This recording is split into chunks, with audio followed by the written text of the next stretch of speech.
우리도 아멘 운동을 좀 해볼까요? 자, 여러분 믿으십니까?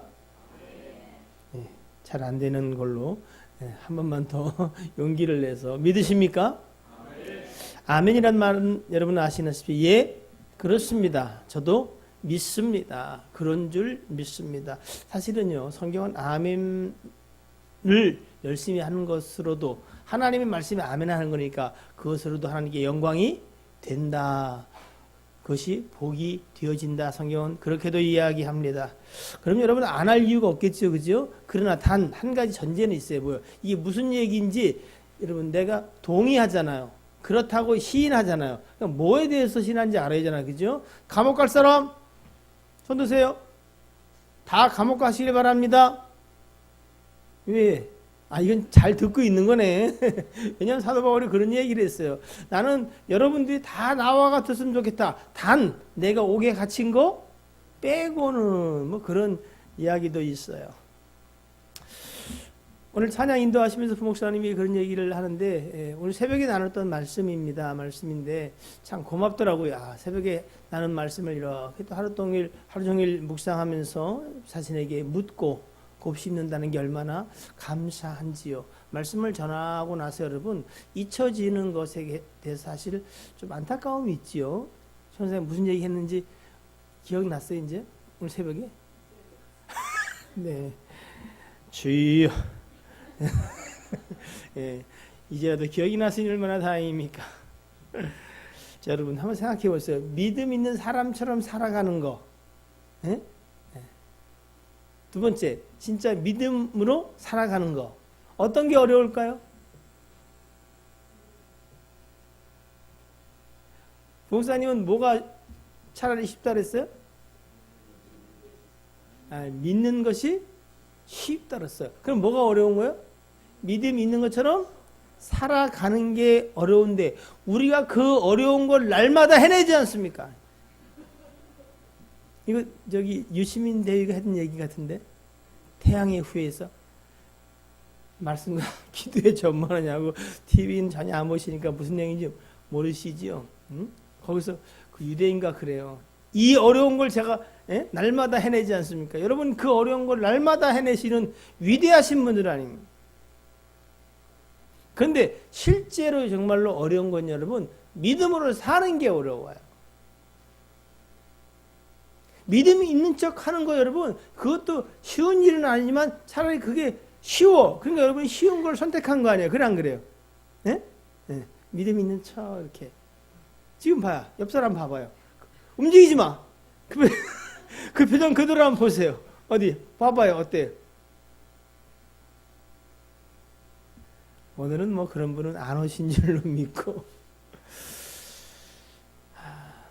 혹시 여러분 MBC에서 에브리원 채널이라고 하는 곳에서 하는 프로그램인데 혹시 여러분은 못 봤을 거예요. 왜냐하면 수요일날 하는 것 같더라고요. 8시인가 정확한 모르는데 제가 재방송을 몇 번 봤어요. 어떤 프로냐면은 나 우리 부목사님을 사랑할 수밖에 없어. 내가 대한 외국인을 이걸 띄우라는 얘기는 안 했어. 응.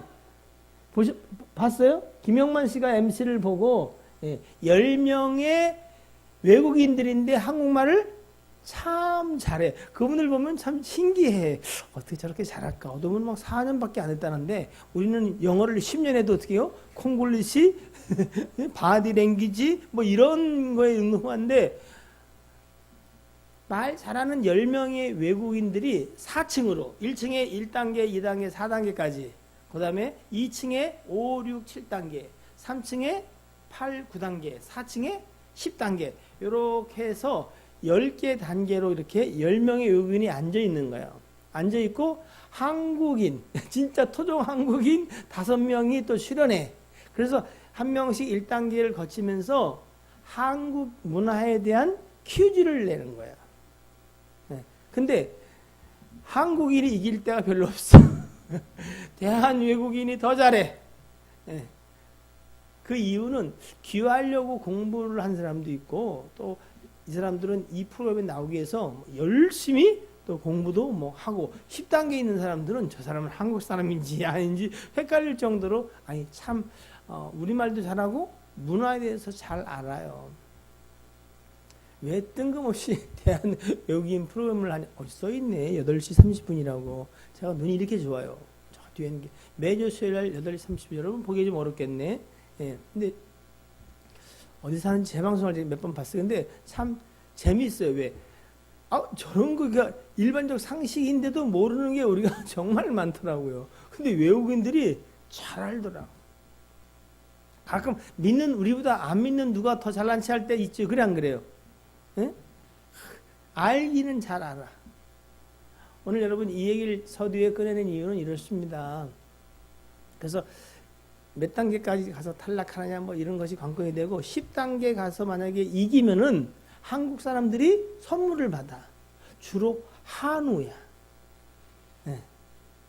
자, 한우를 받자 뭐 이런 얘기가 아니라 그 단계들이 있는 것처럼 우리 믿음에도 만약에 단계가 있다면, 네? 우리 믿음에도 단계가 있다면 우리는 몇 단계쯤 되는 믿음을 가지고 살아가는 걸까? 이걸 잠깐 생각해 보려고 하는 거예요. 10단계까지 만약에 있어요. 그럼 우리는 어디에 있는 것 같아요? 몇 단계? 이거 뭐 퀴즈를 내서 맞추고 뭐 성경 상식이 맞냐 적냐에 따라서 단계를 매기는 건 아니지요. 예. 자, 그러면 여러분은 스스로 이렇게 생각해 볼 수 있잖아. 그죠? 만약에 이걸 나는 1단계라 하고 저 사람은 10단계라 했는데 사실 10단계라 말하는 사람이 더 믿음이 좋을 수도 있어요. 그러나 우리가 이렇게 생각해 볼 때 나는 그러면 믿음이 10단계까지 만약에 있다면 몇 단계나 나는 가 있을까? 한번 잠깐 생각을 했으면 좋겠어요.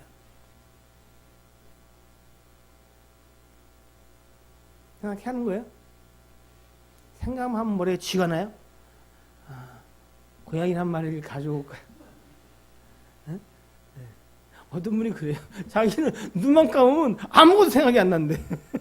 그래서 기도할 수가 없대. 핑계도 별의별 핑계를 다 대요. 그럼 눈 뜨고 기도하지. 내가 기도하는 걸 못 봤어. 여러분 기도하셔야 돼. 하나님의 음성을 들어야 돼. 네?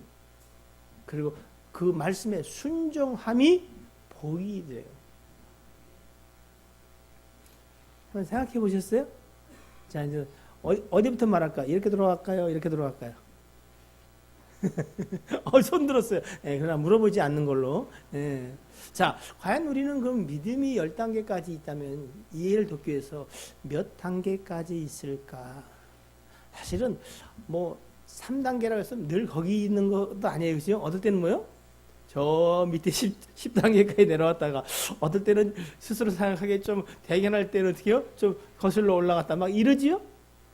뭐 그렇더라도 그래도 한 번쯤 나는 진짜 하나님 보시기에 내 믿음의 단계가 있다면은 어디까지 올라와 있는가 한번 생각해 보기를 원합니다. 왜냐하면 말씀 중에서도 히브리서 5장 12절로 14절을 보면은 이런 말씀이 있어요. 뭐라고요? 때가 오래되었으므로. 여러분 믿은지 오래 이때 얘기하는 거 아니에요? 어떤 분은 목 갔다 온다고 나한테 그러더만. 예. 그때 아니요. 때가 오래돼가지고 내가 보니까 오래 밀고 오는 것 같아. 그때 아닙니다. 자, 너무 심각한 표정을 짓지 말고 얼굴들이 뭔가 안 좋은 일이 있었어요 낮에? 그래도 이제 지났잖아. 그 또한 지나가고 주님 앞에 왔으니까 얼굴을 좀 자 창세기 시작. 네, 레위기, 청세기 이렇게 하려고 하는 게 아니야. 이렇게 하려고 하는 것이죠. 자, 출애굽기 시작. 일을 보여 일을. 하고 이렇게 하는 게 더 어렵겠다 야. 자, 이 금요일 날 사실 오후에 우리가 9시 25분을 지나는데 이게 얼마나 피곤한 일이에요. 그래 안 그래요? 예. 저도 수술한 이후에 눈이 이렇게 좀 피곤해. 저녁 때 되면은 눈이 좀 압박이 와요. 그래서 이게 눈 뜨고 있는 저도 좀 피곤해. 그러니까 여러분 얼마나 힘들겠어, 그죠? 그러나 예배하러 왔잖아, 그죠? 그러니까 하나님 앞에 예배하는 시간이 되기를 주의 이름으로 축복합니다. 자, 때가 오래되므로 나는 믿은 지 얼마나 됐을까? 뭐 딱히 몇 년 됐다고 언제부터 해야 되는지 뭐 너무 복잡하게 생각하지 말고 그래도 만만한 게, 선생님, 믿으신 지 얼마 됐어요? 29년. 30년만 믿고 말라고? 30년. 저분은 같이 믿었어요? 중간에 왔다 갔다 한 건 없어요? 뒤따라갔어요? 네. 자, 그럼 최 원사님은 몇 년이요? 구력? 얼마? 야, 깨끗하지 않게 오래 믿었네. 야, 이렇게 우리가 믿은 지가 오래됐어요. 그러면 마땅히 어떻게 돼야 된다? 선생이 돼야 돼. 그런데도 불구하고 너희가 다시 마치 처음 믿는 것처럼 하나님의 말씀의 그 처음, 초보, 걸음마부터 너희가 좀 가르침을 받아야 될 형편에 있는 이것은 도대체 어떻게 된 일이냐? 이렇게 이야기를 하는 거야. 아니, 내가 믿은 지 30년, 60년인데 무슨 얘기야? 그렇다면 그 다음 얘기가 뭐냐면은 마땅히 선생이 되면은 단단한 음식을 먹고 어떤 말씀이든 소화를 시키고 그 말씀에 아멘 할 수 있을 텐데 딱딱한 음식은 못 먹고 말씀도 가려들어. 어떤 건 아멘이고 어떤 건 노멘이야. 어떤 건 하나님의 뜻이 옳습니다. 어떤 건 오직 내 뜻입니다. 그래서 어떻게 해요? 젖이나 먹어야 할 형편에 있다는 거야. 이건 몇 단계예요?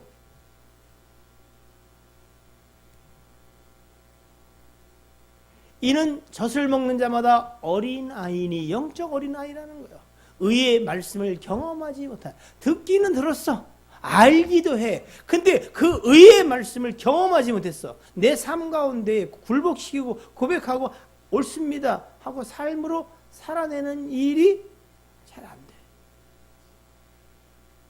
단단한 음식은 누구요? 장성한 자의 것이니. 그는 무슨 얘기를 들어도 어떻게요? 하나의 말씀은 옳습니다. 때로는 그 말씀을 쫓아 살다 보면 연단도 오고 고난도 와. 인내로 결실하여 열매를 맺어야 될 일들이 생기지만 선악을 분별하는 지각을 가진 자이기 때문에 그 훈련에 기꺼이 참여하는 자가 되는 거예요. 여러분, 신앙생활이라고 하는 것들 여러분 뭐라고 정의하면 좋을까? 쉽지는 않지만 여러분 신앙생활은 크게는 두 분류로 나눠볼 수 있지 않을까 그래요. 하나님에 대하여 그리고 어떻게요? 나에 대하여.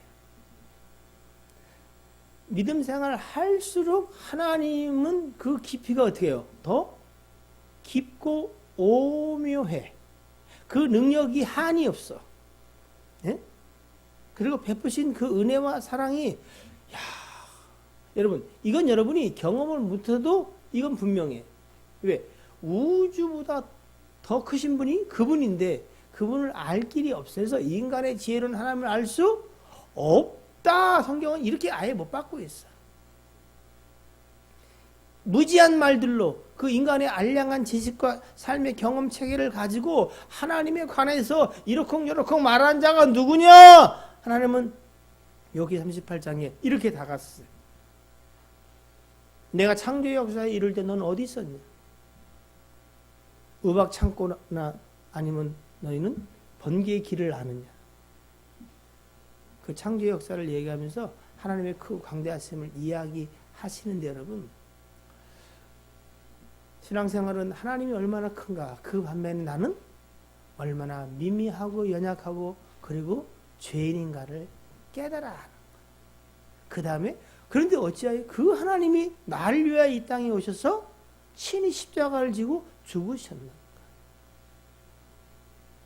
그 은혜가 크지요.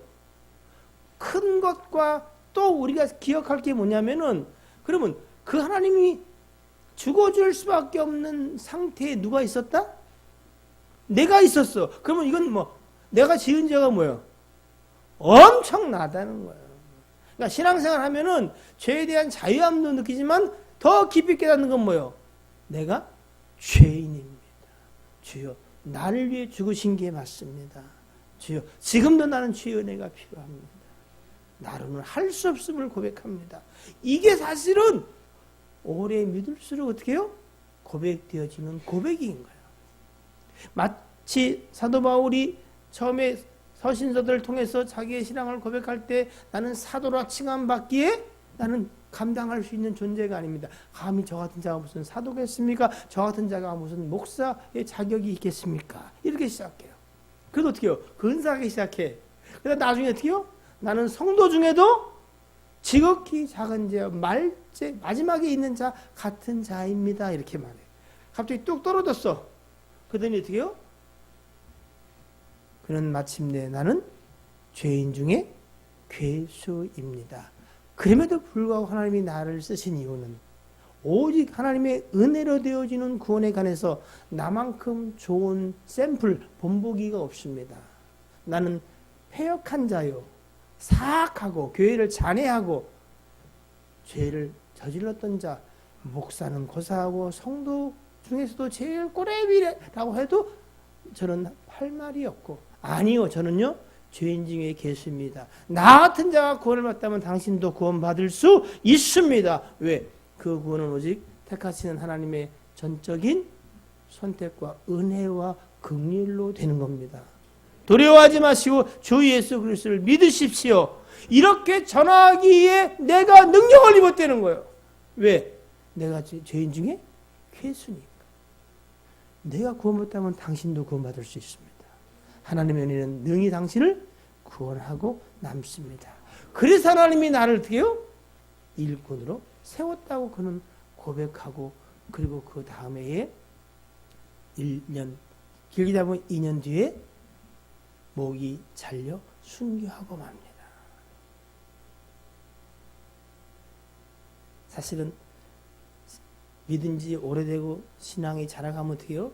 그 하나님 앞에 자기를 세울수록 어떻게 해요? 자기가 얼마나 초라하고 그리고 받은 은혜가 많은가를 깨달아 하는 것 같아요. 교만히 행했던 자들도 하나님을 알므로 그 능하신 손 아래서 겸손을 배우게 되는 것 같아요. 여러분, 하나님이 우리를 책망하실 때조차도 하나님은 우리에게 유익하게 하시는다는 사실을 기억하셔야 합니다. 하나님은 우리에게 고난을 주십니까? 하나님은 합력하여 선을 이루시는 하나님으로 그 고난을 통해서 이루실 일이 있기 때문에 고난을 허락하시는 거예요. 어린아이 신앙은 그저 좋은 걸 줘야 할렐루야 할렐루야 하나님은 참 좋으신 하나님이라. 그러나 지각이 있는 자는 연단을 통해서 깨달아요. 고난도 하나님의 은혜 속에서, 이 기쁨과 즐거움도 하나님의 선물, 그것이 다를 바가 없어요. 하나님은 오직 우리에게 유익하기 위해서 필요한 상황을 허락하시는 거지, 내 속에 좋다고 그것이 좋은 게 아니고, 좋은 거는 주 안에 있는 게 좋은 거야. 주께 붙잡혀 사는 게 좋은 거예요. 하나님을 아버지라고 부르는 자가 좋은 거예요. 그것이 다져지고 그리고 터가 굳어질수록 여러분을 감당할 수 없어. 무엇은? 세상은. 하나님은 그런 자로 여러분을 만들어 세우기를 원하시는 것 같습니다. 자, 우리는요, 하나님의 자녀라고 부름을 받은 자고 또 하나님을 아버지라고 부르는 거 맞죠? 그죠? 요한복음 1장 12절을 혹시 아십니까? 벌써 냈네. 우리 암송을 하랬는데. 자, 눈을 감고 살짝 보고, 자, 시작. 영접하는 자, 곧 그 이름을 믿는 자들에게는 하나님의 자녀가 되는 권세를 주셨으니. 자, 하나님의 자녀는 뭐가 있다? 권세가 있어요. 권세가. 예? 권세가 있어요. 자, 새벽에 오셨던 분들은 좀 이렇게 기억을 더듬어서, 기억이 날리는 뭐 별로 없겠지만, 내가 큰 기대는 하지는 않습니다만, 그래도 우리 공사님처럼 이렇게 또 말씀을 그때 안 왔나? 자, 데살로니가전서 5장 16절에서 18절도 아시죠? 예? 시작. 항상 기뻐하라, 쉬지 말고 기도하라, 범사에 감사하라. 이는 그리스도 예수 안에서 너희를 향하신 하나님의 뜻이니라. 이걸 여러분 조금 하나님의 자녀된 권세와 연결한다면 이렇게 해도 상관이 없어요. 항상 기뻐하고 그리고 쉬지 말고 기도하고 범사에 감사하는 것은 예수 그리스도로 말미암아 하나님의 자녀가 된 여러분에게 주어진 권세니라. 답을 얘기했네. 나는 이렇게 연구에 없는 얘기를 하려니까. 자, 항상 기뻐하고 쉬지 말고 기도하고 범사에 감사하는 것은 여러분 하나님의 자녀에 마땅히 해야 될 의무일까요? 아니면 권세에 가까울까요? 에이, 이거는 답을 알려줬으니. 자, 근데 잘 생각해봐. 여러분 함정일 수 있는 거예요. 자, 성경이 항상 기뻐하래. 옆에 사람 얼굴 봐. 기뻐하는 얼굴인가? 왜 그 얼굴을 바꾸지? 자, 여러분 범사에 감사하십니까? 쉬지 말고 기도하십니까? 뭐야? 자, 여러분 우리는 이런 있어요. 어떤 속상한 일이 있어. 정말 너무 속상하네. 마음을 다스리려도 안 돼. 그때 마침 하나님이 항상 기뻐하고 범사에 감사하는데 그렇게 해야지. 누가 또 얘기를 해. 그러면 어떻게 해요? 그래, 기뻐해야지. 감사해야지. 쌍 감사해야 되는데 난 정말 왜 이러지? 나 이러라고 그 말씀을 생각나게 하신 걸까요? 우리가 주로 이렇게 하잖아. 그래 안 그래요? 기뻐하라는데 웃어야지. 그래, 온 자에게 복이 오느니라. 이거는 여러분 그 말씀을 권세를 받는 거예요? 의무를 받는 거예요? 의무를 받는 거예요. 그 율법적으로 가는 거예요. 기뻐하라는데 기뻐해야지. 이러면 기뻐하는 거예요? 왜 기뻐해야지? 왜 감사해야 될 이유를 찾아라. 이게 삶 가운데 사실은 고난 가운데 깨달아가는 거예요. 네? 여러분 기뻐할 일도 기뻐하지 않을 일도 감사할 일도 감사하지 않을 일도 누가 허락하신 것이다? 하나님이 허락하십니다. 네? 근데 여러분은 예수 그리스도로 말미암아 하나님의 자녀가 됐어. 그래서 로마서 갑자기 생각이 안 나. 하나님을 사랑하는 자 그 몇 절이지? 8장 28절? 늙었나? 예? 하나님을 사랑하는 자. 내가 진짜 여러분한테 진짜 서비스 많이 아는 것만 얘기해 주는 거 아니야? 그냥? 얼마나 신나. 모르는 얘기는 짜증나는데. 하나님을 사랑하는 자, 곧 그 뜻대로 부르심을 받은 자에게는 모든 것이 합력하여 선을 이룬다는 거예요. 그러니까 여러분, 하나님을 여러분 사랑하시죠? 사랑하시죠? 진짜지요? 그럼 우리는 항상 기억할 게 있어요. 나는 뭐다? 그 뜻대로 부르심을 받은 자라는 걸 아는 거야. 그리고 요한일서 4장은 분명히 말해요. 네가 하나님을 사랑하느냐? 그런데 네가 하나님을 먼저 사랑한 것이 아니고 누가? 하나님이 먼저 너를 사랑했다 이렇게 말해요. 아시죠? 그죠? 그 말씀? 그러니까 로마서 8장 28절 말씀처럼 바로 하나님을 사랑하는 자가 나다. 나는 사랑해요. 그렇다면 우리는 첫째 뭐요? 나는 하나님의 뜻대로 부르심을 받은 자고, 그 얘기는 뭐냐면 뜻대로 부르심 받은 자에게 하나님이 먼저 사랑을 임해 주셨다는 거예요. 그러니까 우리가 하나님을 사랑하는 것은 우리의 자의적 발상이나 결단과 의지가 아니라 하나님이 택하시고 하나님이 뭐예요? 사랑해 주신 거라는 거예요. 그러니까 그 사랑 받은 사람은 하나님을 사랑하게 되어 있다 이거예요. 무슨 말인지 아시겠죠? 이건 공식 같은. 그래서 우리가 하나님의 자녀라고 할 때, 하나님의 사랑을 입었다고 말할 때 우리는 하나님이 나를 사랑하셔서 그 뜻 가운데서 나를 하나님을 사랑하는 자로 부르시고 만들어가고 계시구나를 우리는 생각해 볼 수 있습니다. 자, 이제 우리가 잠깐 하나님의 자녀에 대한 권세에 대해서 좀 살펴볼 텐데 여러분, 자, 여러분 생각에는 하나님의 자녀가 갖는 권세가 뭐가 있을까요? 아까 하나님의 자녀에 대한 권세에 대해서 여러분 다 그렇다 이야기 하시잖아요. 그죠? 심지어 어떻게 해요? 항상 기뻐하고 이것조차도 뭐요? 의무가 아니고 권세라 그랬어요. 그죠? 그러니까 여러분, 당당함과 그리고 그래야 될 이유를 확신하는 가운데 기뻐하고 감사하는, 그리고 기도하는 삶이 하나님의 뜻이 여러분 안에 이루어지길 주의 이름으로 축복합니다. 이걸 여러분 좋은 일만 생긴다는 것으로 해석하면 안 되는 거예요. 예? 주 안에 있으면 다 좋은 거야. 예? 좋은 만남이 필요하지만, 예? 여러분, 우리 세상에는 좋은 만남, 좋지 못한 만남이 있어 없어요? 예? 참 이 만남은 반가운데 저 만남은 차라리 만나지 않았으면 좋을 것 같은 만남들이 있잖아. 그지요? 그렇게 구별이 가지만 예수 믿는 사람에게는 뭐요? 그런 기준이 달라. 내가 주 안에 있는 자가 맞다면 내게 유익한 만남 같은 것도 하나님이 허락하시고 좋게 준 거야. 이 만남은 너무 찌르고 불편하고 힘들지만 이 만남도 누가요? 하나님이 허락하신 거야. 왜? 필요하니까. 하나님의 뜻 가운데 우리를 하나님의 자녀답게 만들어 가시는 일에, 예수 그리스도의 장성한 분량에 그리고 선생 되게 하시는 일에 필요하니까 하나님이 일을 허락하신 거예요. 저는 수요 예배에 참 은혜를 많이 받아요. 그리고 제가 대부분 이 금요 기도회는 수요 예배 중에 말씀 들으면서 하나님이 주신 영감을 통해서 제목을 거의 잡아요. 그래서 수요일 날 잡은 설교예요. 설교 들으면서 제목, 뭐 제목만 잡고 그러면 뭐 말씀부터 하나님이 주시는 대로 하면 되니까. 그래서 저는 우리 봉사님께 참 감사해요. 근데 봉사님은 내 설교를 별로 주의 깊게 잘 안 듣는. 안 좋은 얘기는 저렇게 좋아하는지 모르겠어요. 그래서 제가 그 수요일 설교 들으면서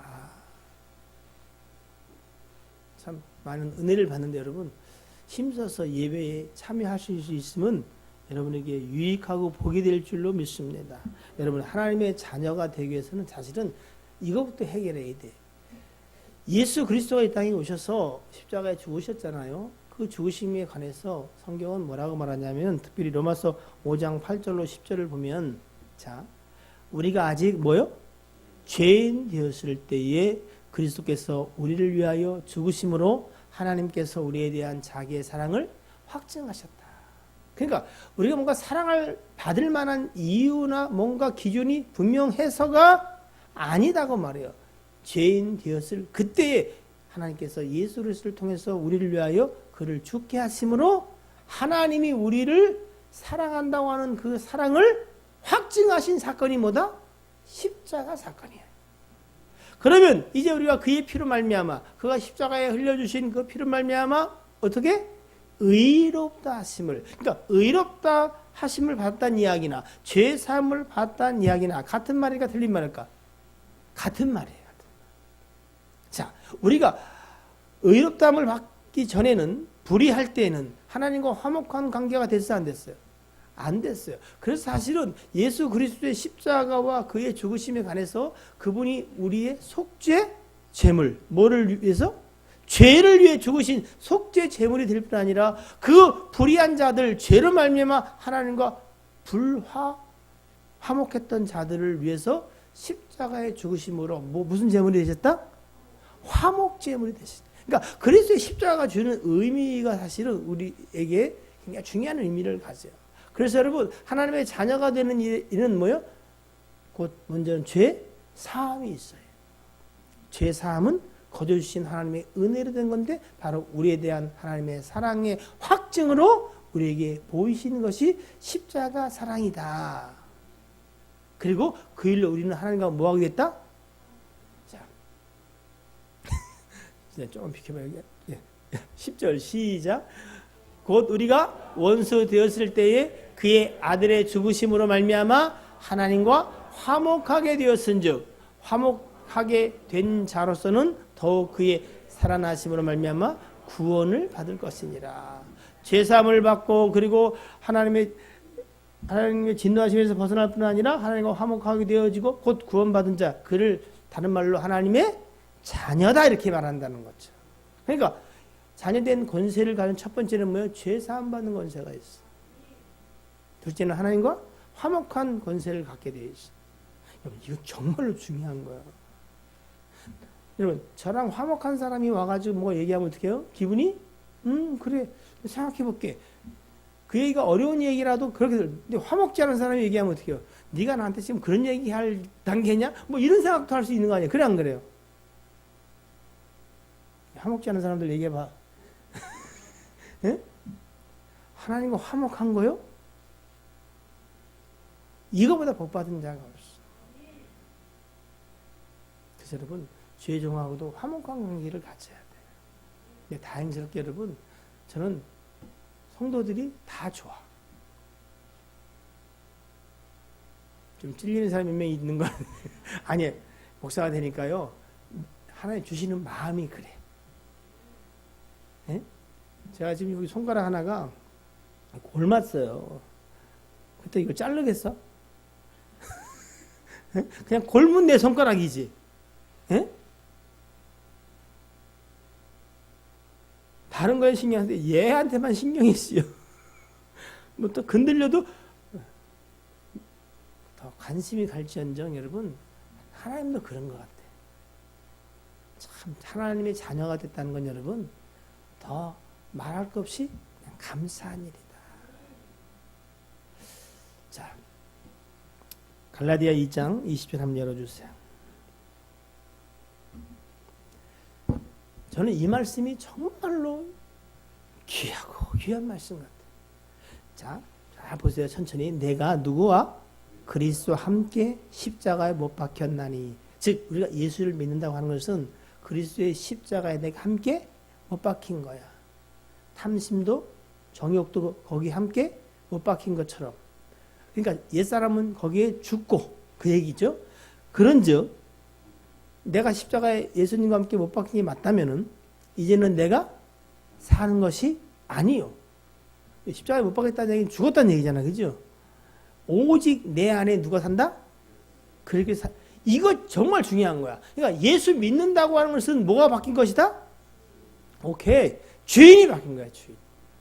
더 이상 여러분이 여러분의 마음과 생각과 삶을 주관하려는다. 여러분 예수 믿는 걸 도대체 모르는 거야. 초보를 다시 닦으셔야 돼. 아무리 오래 믿어서 소용없어. 목사고 장로고 권사고 사모고 소용이 없어. 예수 믿는 초보는 첫 단계는 뭐야? 나는 죽고 내 안에 그리스도가 사는 거에 돼.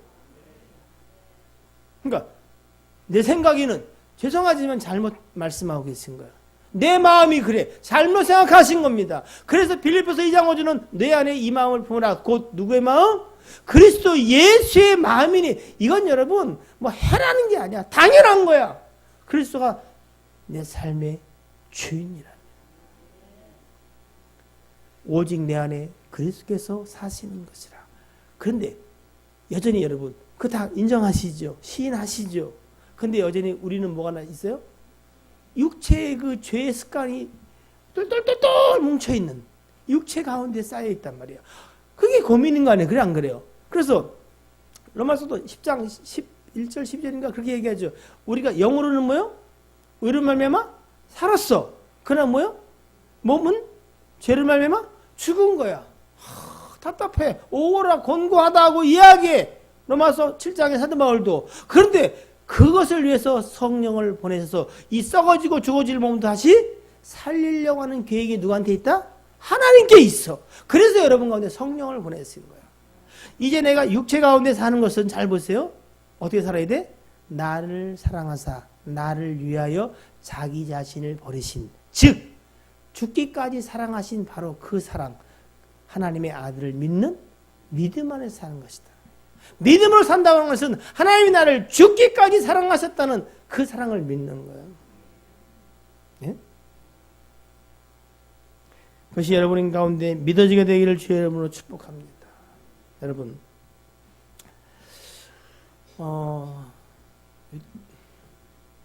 칠판을 쓰다가 안 쓰니까 이거 띄우냐고 자꾸 이게 쓰려고 자꾸. 자, 보세요. 우리가 믿음으로 구원을 받았잖아. 그죠? 근데 그 믿음이 우리 자발적인, 자생적인 것입니까? 아니면 하나님이 주신 은혜의 선물입니까?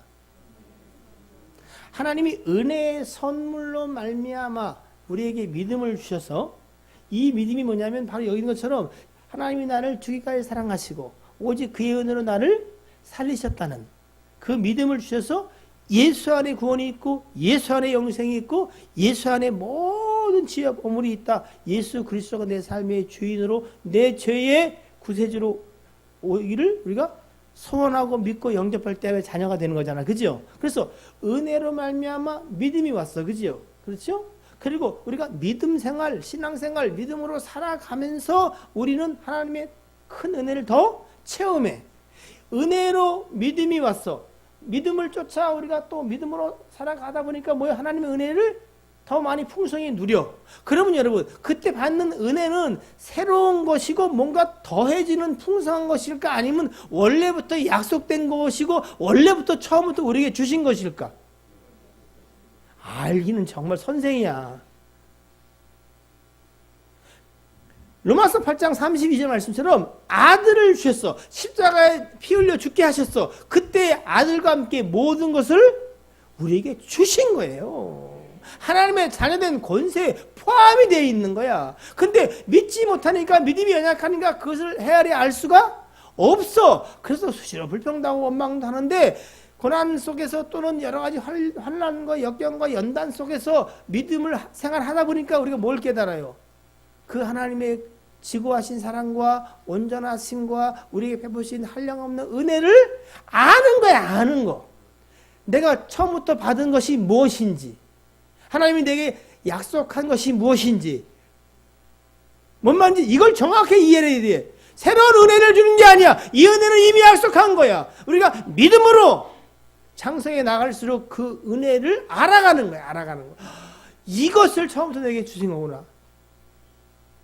그래서 어떻게요? 불평이 사라지고 그 은혜 받은 자의 삶의 모습이 뭐냐면 다만 감사한 거야.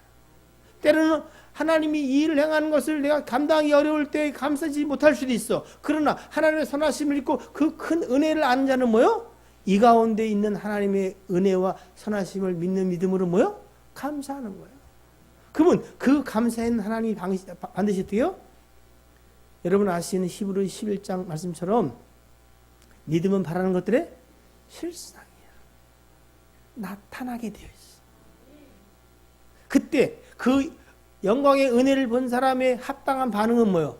감사지 뭐. 찬양이지요. 온전한 예배지요. 에? 감사하고 뭐 찬양하고 예배하니까 뭐 복을 주겠다. 그건 사실은 여러분 정말로 복음 아니에요. 믿음으로 살아가려고 성령의 인도를 쫓아 살다 보니까 하나님이 내게 베푼 그 은혜가 얼마나 크고 광대하신지, 나 같은 자가 이 은혜를 받을 자가 아닌 것을 깨달아 알수록 그 은혜는 더 커지는 거야. 그때 그 은혜를 아는 자의 마땅한 반응이 삶으로 나타나는 게 성령의 열매들이에요. 이건 어쩌면 자연적인 거예요. 이 일은 이미 약속된 거예요. 이미 여러분 가운데 허락된 바임을 믿게 되기를 주님으로 축복합니다. 마태복음 18장 21절로 27절 말씀인데요. 여러분 잘 아시는 말씀이에요. 베드로가 자기를 드러내보려고 예수님께 나와서 형제를 몇 번이나 용서하면 되겠습니까? 이렇게 말하는 거 아시죠? 그죠? 7번까지 하오리까? 이렇게 물은 이유도 아시죠? 당시 랍비들은 몇 번을 용서해 주라고? 같은 일을 3번 용서해 줘라. 그 다음부터는 꼴밤을 때려라. 이렇게 알려줬단 말이죠. 근데 7번이라니까 어떻게 해요? 굉장히, 그죠? 대단한 거예요. 네. 그랬더니 예수님이 뭐라는데요?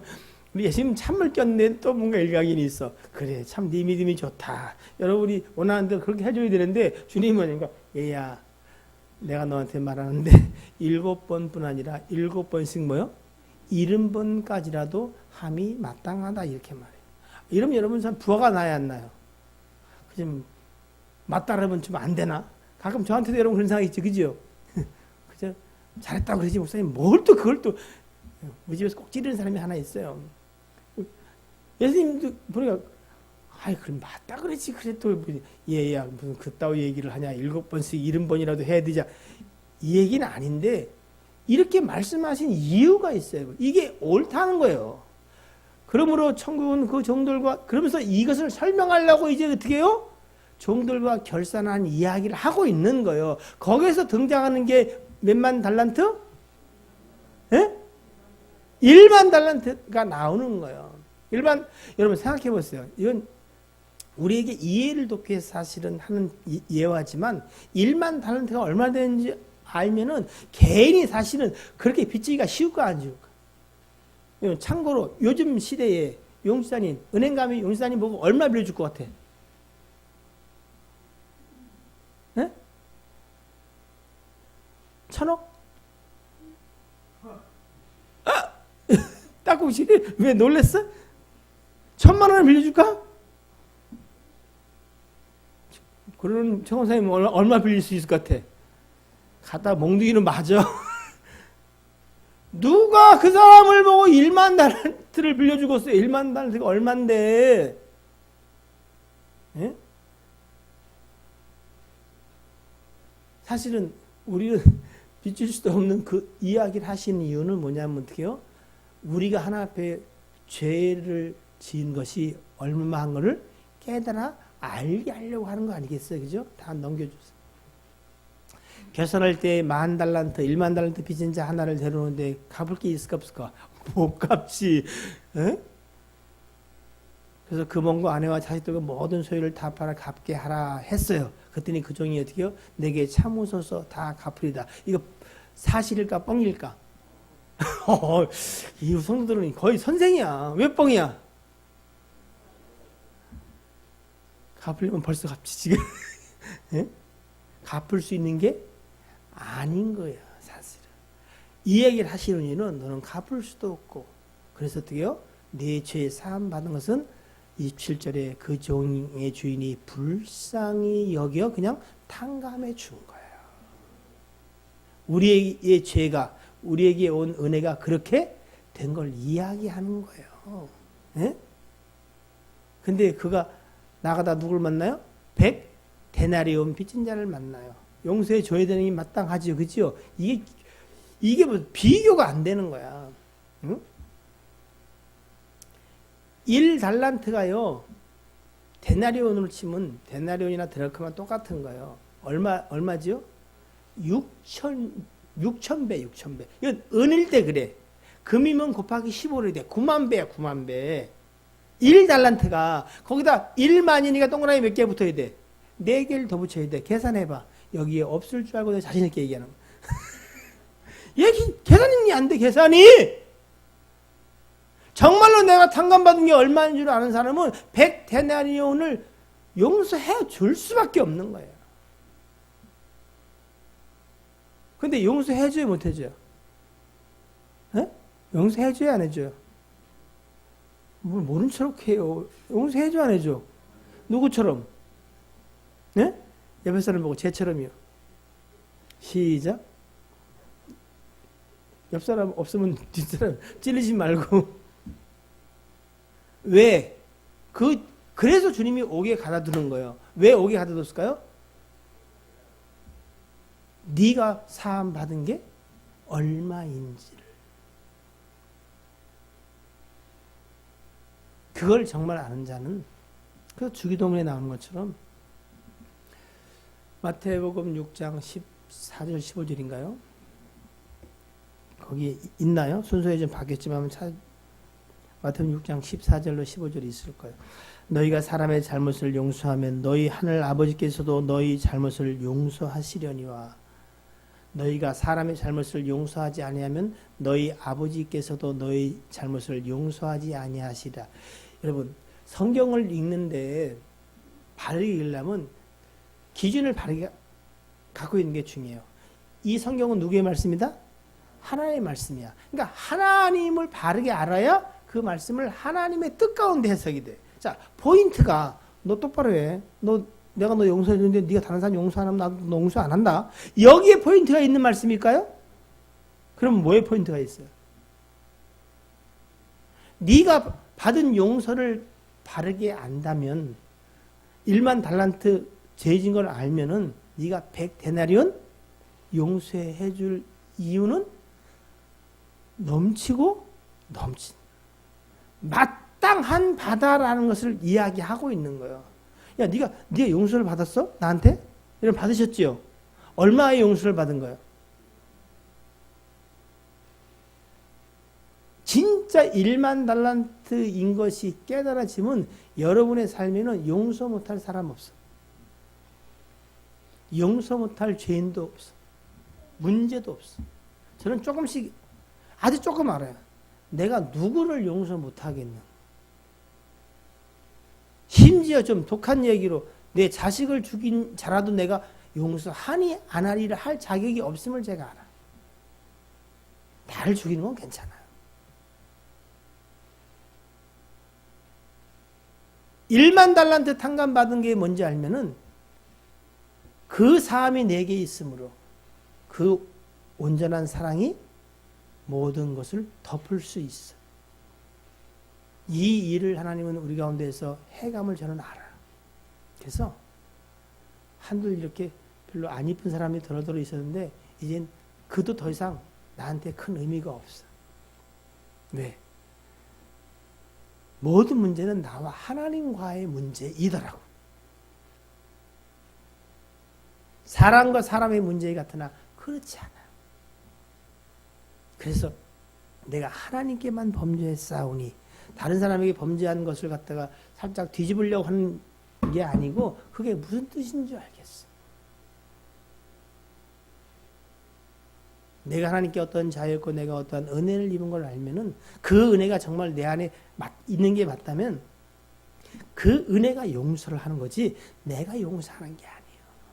그 용서가 용서를 하는 거예요. 그 사랑이 사랑을 한다는 이야기하는 거예요.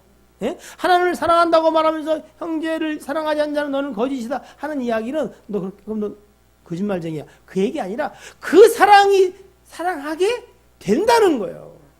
예? 뭐가? 온전한 사랑이. 누가복음 7장 40절로 47절을 보시면은 우리가 너무나 잘 아는 또 한 말씀이 있어요. 시몬에게 예수님이 하신 말씀 가운데 41절 이르시되 빚 주는 사람에게 빚진 자가 둘이 있어요. 여러분에게 빚진 자가 둘이 있어요. 하나는 얼마? 500데나리온을 졌고 하나는 50데나리온이야. 여러분 1만 달란트와 비교하면 이게 비교가 되는 돈이 아니에요. 네. 그래서 내가 왜 이렇게 조금 1만 달란트가 빚진 거 맞는데 그도 막 천만 달란트 뭐 이렇게 얘기하면 좀 무슨 얘기를 하는 거야? 하여튼 이 좀 1만 달란트하고는 조금 너무 이 차이가 많이 나는 50과 500을 이야기해요. 근데 그들도 어떻게 42절에 갚을 것이 없었어. 그래서 어떻게 했다고요? 둘 다 탕감해 줬어. 그러면서 물어보세요. 둘 중에 즉 누구와 50데나리온 탕감 받은 자와 500데나리온 탕감 받은 자 중에 누가 더 사랑하겠냐? 그랬더니 시몬이라는 자가 대답하기를 뭐라 그래요?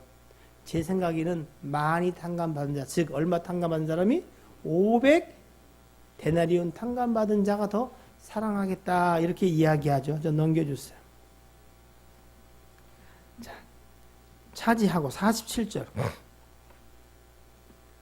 시작.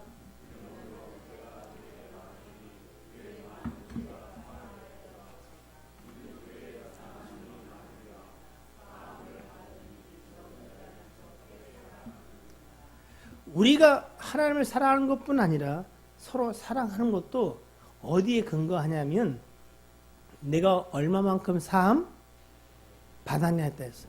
여러분 혹시라도 지금은 없지만 잠이 오면은 일어나는 용기를 한번 가져보세요. 그 용기는 사자가 줘야 되나 어떻게? 자,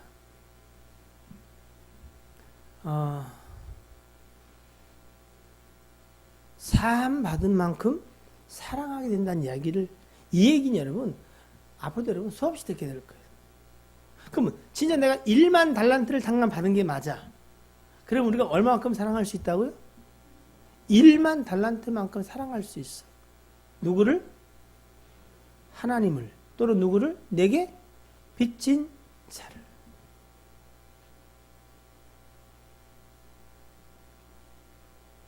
그럼 여러분 이걸로 밀어보면 나는 정말로 하나님 앞에 얼마만큼 탕감받은 자로 살아가는 걸 대충 알 수가 있어.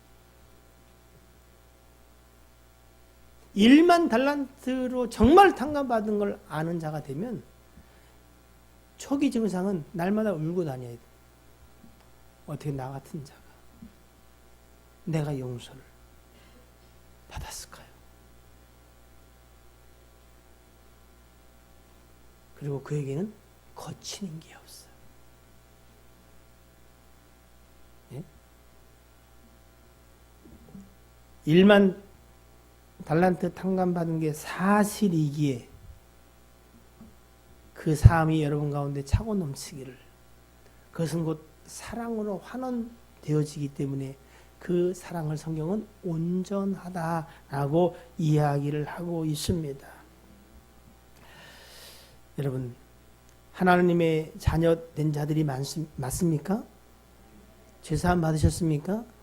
1만 달란트 탕감받은 거 믿으십니까? 그만큼 하나님이 여러분을 사랑한 걸 아십니까? 그리고 영원한 나라를 유업으로 여러분을 위해서 준비한 것도 믿으십니까? 여러분 안에 거리끼는 게 뭐예요? 불편한 게 뭐예요? 요한일서 4장을 보겠습니다. 요한일서 4장 18절로 21절입니다. 18절입니다. 사랑 안에 뭐가? 두려움이 없고 온전한 사랑이 두려움을 내쫓나니. 저는 이 온전한 사랑이라는 단어를 참 감격스럽게 봤습니다. 주께서 십자가에 여러분을 죽으심으로 아까 봤던 로마서 5장 8절 우리를 사랑하신 그 하나님의 사랑을 확증한 그 사랑은 무슨 사랑이다? 온전한 사랑이다. 그러면 온전한 사랑은 여러분 덮지 못할 죄가 있을까 없을까요? 사랑은 어떻게 한다? 허다한 죄를 덮느니라. 그 사람이 나한테 어떻게 하는 게 따라서 사랑하고 하는 게 아니라 누가? 하나님이 나를 사랑하신 그 온전한 사랑, 그분이 1만 달란트 나를 탕감하신 게 정말로 맞는 자는 여러분 뭐가? 그 탕감, 그 사함 받음이 사해주는 거야. 그 사랑이 사랑하게 된다고 성경은 이야기하는 거예요. 근데 여러분 그 온전한 사랑을 온전히 누리지 못할 때까지는 우리 가운데 두려움이 있어요. 그래서 자꾸 삶에 브레이크가 걸려. 근데 여러분 두려워한 자는 사랑 안에서 온전히 이루지 못하느니라. 이 사랑이 온전히 우리 안에 이루어지면 여러분 놀라울 일이 생깁니다. 그 사랑을 깨달은 자 중에 대표적인 인물이 저는 사도 바울을 생각해요. 그의 말에 권세가 능력이 생겨. 죽은 자가 또 살아나는 일은 그가 아니야. 그 안에 온전히 예수 그리스도가 주로 고백되어지니까 사함받은 자여 그 사랑의 능력이 말하는 대로 역사, 권세가 나타나기 시작하는 거예요. 여러분 그 권세가 100% 발휘하려면 여러분 크게는 두 가지야. 1만 달란트 사함받은 게 확실해질 때에 더 이상 어떻게 해요? 죄에 대해서 거리낌이 없어져. 자유해. 사단이 빌미를 잡지 못해. 그리고 그 사랑이 온전하잖아요. 그러니까 그 사랑으로 그가 뭘 할 때도 어떻게 해요? 자기의 의로움이나 무슨 뭐 능력을 자랑을 나타내냐. 자기 안에 있는 뭐요? 그 사랑을 나타내니까 어떻게 해요? 하나님이 영광 받으시는 그 일에는 하나님이 역사하시는 거야. 그러니까 죽은 자, 각양 병든 자들이 일어나는 거야. 예? 그때 여러분을 향하신 하나님의 계획이 구체화되기 시작하고 그것이 확장되어 나가기 시작한다는 거예요. 그래서 하나님은 1만 달란트 탕감받은 자로 그리고 그 온전한 사랑 입은 자로 우리가 자라가기를 원하고 계시다는 거예요. 오늘 본문 말씀을 보겠습니다. 오늘 본문 말씀 에베소 4장 13절로 15절 잡으세요. 우리가 다 하나님의 아들을 믿는 것과 아는 일에 뭐요? 하나가 되어 어떤 온전한 사람을 이루어 그리스도의 장성한 분량이 충만한 데까지 이르리니. 이거는 아까 말씀드린 두 가지로 이야기해도 틀리지 않을 것 같아요. 하나는 뭐냐면은 1만 달란트 탕감받은 자로 깨달아 알아가는 것과 그 사랑, 온전한 사랑이 우리에게 임했음을 아는 사람이 온전한 사람이야. 바로 그것이 그리스도의 장성한 분량이 충만한 데 이른 자입니다. 이는 우리가 이제부터 어린아이가 되지 아니하고 사람의 속임수와 간사한 유혹에 빠져 온갖 교훈의 풍조에 밀려 요동하지 않게 하려 함이라. 오직 사랑 안에서 참된 것을 하여 범사에 그에게까지 자랄지라. 그는 머리니 곧 그리스도라. 하나님의 자녀 된 자, 그 권세를 가진 자는 여러분 그의 믿음은 자라가게 돼 있어. 모조품은 자랄까 안 자랄까요?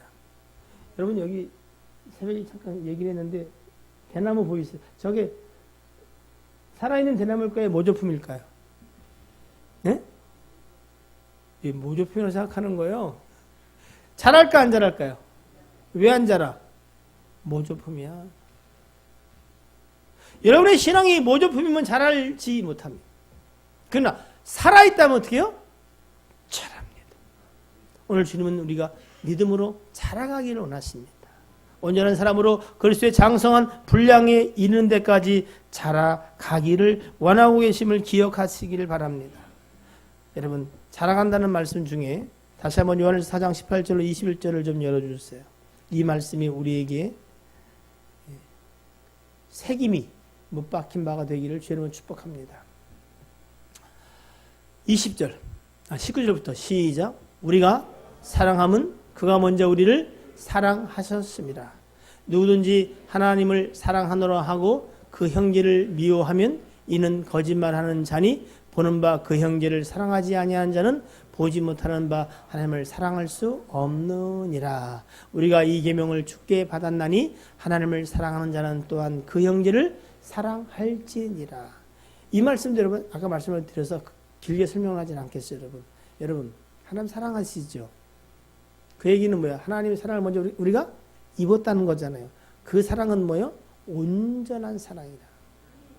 그러면 우리에게 1만 달란트 탕감받은 그 사함이 있고 온전한 그 사랑을 받은 사랑이 내 안에 있다면 여러분 형제를 용서하지 못할 일이 있을까 없을까요? 있어요 없어요? 이론적으로 없어. 근데 우리 실제 삶에 있어 없어요? 있어. 왜 있는 거예요? 내가 하는 거야. 내가. 성경은 이래요. 내가 너를 사랑한 것처럼 이렇게 말씀하시죠? 내가 너를 뭐 한 것처럼? 용서한 것처럼. 그러니까 우리가 누구를 사랑하고 용서할 근거는 내가 아니라 어떻게 해요? 이미 내가 받은 용서, 이미 내가 받은 사랑이 그걸 한다는 것이지 우리의 자의적인 용서와 사랑의 크기로 그 일을 감당한다는 얘기가 아니에요. 그래서 하나님은 먼저 우리가 1만 달란트 탕감받은 자이기를 원하시고 온전한 사랑의 부흥을 받은 자이기를 원하세요. 왜냐면 그러면 그 사랑이 어떻게 해요? 하나님을 그렇게 사랑하게 될 것이고 또한 그 사랑이 형제를 사랑하는 데까지 이르게 할 것이다. 이렇게 말하는. 자, 이제 말씀을 마무리 짓습니다. 오늘 주님은 그에게까지 예수 그리스도 머리 되시는 그에게까지 자라가라고 이야기합니다. 여러분 자라가게 되길 주의 이름으로 축복합니다. 그러려면 여러분 자라가는데 이게 한참 큰 나무라고 생각합시다. 클 수 있는 나무. 근데 한 마디에 제가 철사로 이렇게 묶어놨어. 그러면 자랄까 못 자랄까? 우리가 자라가야 되는데 뭔가 묶인 게 있으면 어떻게 해야 자라갈 수 있죠? 묶인 걸 풀어야 해. 내가 그리스도의 장성한 분량에 자라가야 되는데 과연 이 성장을 막고 있는 게 뭔가를 살피셔야 돼요. 그렇지 않으면 여러분 자라가는데 계속적으로 방해를 사단에게 빌미를 줄 수가 있어요. 왜 주님이 우리에게 서로 사랑하라 그리고 용서하라고 이야기하는 줄 아세요? 그 빌미를 제거하셨어. 곧 그리스도에까지 자라가게 하시려고. 왜? 우리를 부르신 하나님은 하나님의 자녀가 되게 하시고 그리고 구원하시고 그리고 어떻게 해요? 영원한 나라를 유업으로 주셨죠. 그죠? 그거와 함께 수요일날 오신 분들은 모두 받았다? 수요일날 온 사람 아무도 없는 거예요? 뭘 받았다? 사명도 받았다. 그 사명이 거창한 것이라기보다는 여러분 또 하나의 열매를 바라시며 내가 받은 그 사함과 내가 받은 그 사랑으로 누군가에게 그 용서를 내어주고 그 사랑을 내어줄 때에 그 한 사람이 또 하나의 열매로 맺어지는 일을 하나님은 저와 여러분에게 허락하셨대요. 구원받은 자는 구원과 동시에 또 다른 열매를 위한 뭐요? 소명을 받은 자임을 기억. 수요일날 메시지 마지막 설교 주제 아니에요? 오늘도 저는 그 말씀으로 마무리를 지으려고 합니다. 여러분, 우리는 내가 믿음 있는 사람으로 보이기 위해 살아가는 목표를 가진 사람들이 아니에요. 정말 믿는 자이기를 원하고 믿음으로 살기를 원하는 자들이죠. 그 믿음 안에는 1만 달러 탕감받은 사함이 있어요. 그 믿음 안에는 우리를 죽기까지 사랑하신 그 온전한 사랑이 있어요. 주님은 그 용서와 그 사랑으로 우리를 용서하시고 사랑할 뿐 아니라 또 뭐요? 우리가 서로 사랑하며 또 하나의 열매를 맺게 하기를 원하고 계세요. 그 일에 사랑받은 자, 그 일에 용서받은 자를 쓰시는 게 당연한 거야. 그래서 우리가 1만 달란트 사함받은 것과 그 온전한 사랑을 입은 자임을 알아가길 원하는 거예요. 그래서 자라가라는 거예요. 자라가는 자는 마땅히 어떻게 해요? 그 일에 쓰임받는 자가 된다는 거예요. 그 일에 여러분 우리도 함께 자라가는 자 되기를 주의 이름으로 축복합니다. 기도하겠습니다. 사랑 안에 두려움이 없고 온전한 사랑이 두려움을 내쫓나니 두려움에는 형벌이 있습니다. 두려운 자는 사랑 안에서 온전히 이루지 못하였느니라. 하나님, 우리가 그 사랑을 입은 자요 그 사함을 받은 자이오니 사함받은 만큼 사랑하게 된다고 하셨사오니 우리가 받은 그 사함에 대해서 깊이 바르게 크고 넓게 알게 하시고 그 사랑이 하나님을 사랑할 뿐 아니라 사랑해야 될 것들을 사랑하는 자들 되게 도와주옵소서. 이제는 우리가 그 사랑과 그 용서함으로 그리스도의 장성한 분량에까지 자라나기를 소원합니다. 이 성장을 방해하는 것이 무엇인가를 깨닫고 하나님 기꺼이 굴복할 뿐 아니라 그 사랑으로 아멘 하는 자들 되게 하여 주시기를 원합니다. 이제 우리를 통해서 또 하나의 열매를 맺기를 원하시는 하나님의 뜻이 우리 가운데에 속히 이루어지길 원하며 그것이 곧 교회 성장과 부흥이며 하나님의 나라의 확장인 줄로 믿습니다. 그 일에 우리가 쓰임받는 자들이 다 되게 도와 주시옵소서. 우리 주 예수 그리스도의 이름으로 기도하옵나이다. 아멘.